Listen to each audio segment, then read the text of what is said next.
Assalamualaikum warahmatullahi wabarakatuh. Nama saya Fitri Rahayu, stambuk G701-18017. Saya dari kelompok 5. Assalamualaikum warahmatullahi wabarakatuh.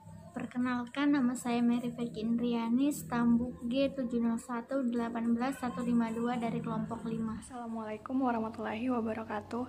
Nama saya Fatimah Siti Khumairah, stambuk G701-18138 dari kelompok 5. Baiklah, jadi di sini saya akan menjelaskan sedikit mengenai toksisitas.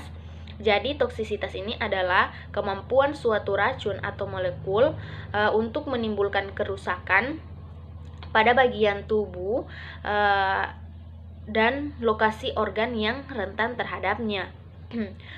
Toksisitas ini dia dapat mengacu pada dampak terhadap seluruh organisme seperti hewan, tumbuhan, ataupun bakteri, dan juga efeknya terhadap struktur organisme seperti sel atau organ tubuh seperti hati.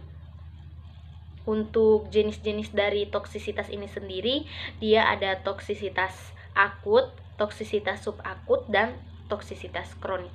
Oke, terima kasih. Percobaan ini digunakan sampel uji ekstrak minyak tanaman pepolo atau bahasa latinnya Biscovia javanica blume. Daun Biscovia javanica ini memiliki senyawa kimia tanin, flavonoid, steroid, dan alkaloid, dan daunnya dapat berkhasiat sebagai obat batuk, dan kulit kayunya memiliki senyawa kimia tanin, flavonoid, saponin, dan terpenoid.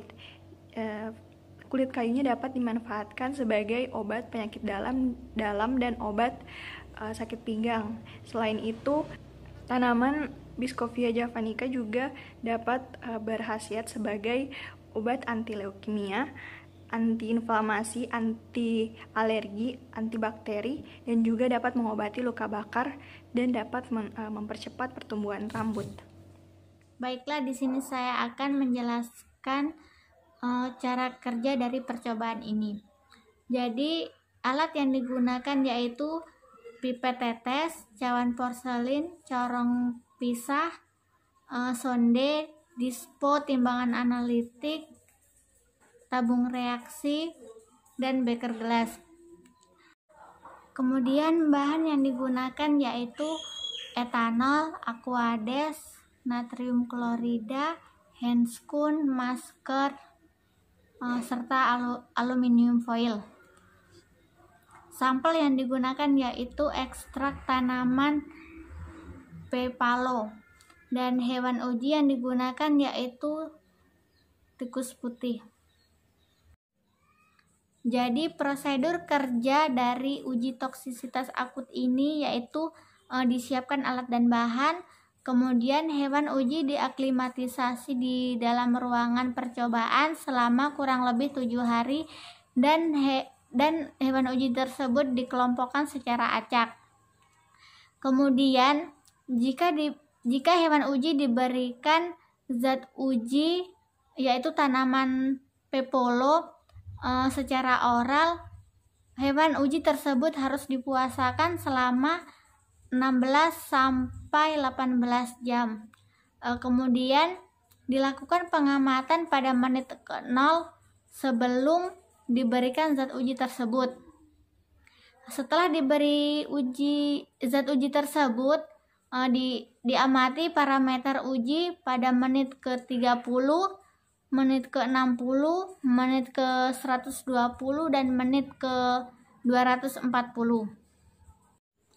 Jadi pada pemberian oral ini dilakukan dengan cara memasukkan sonde pada bagian pinggir mulut tikus, kemudian mengenai langit-langit mulut tikus, kemudian dimasukkan ke dalam esofagus secara hati-hati.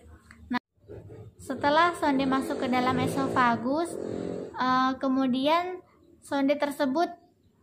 dispo tersebut ditekan secara perlahan hingga zat aktif yang ada di dalam dispo tersebut habis.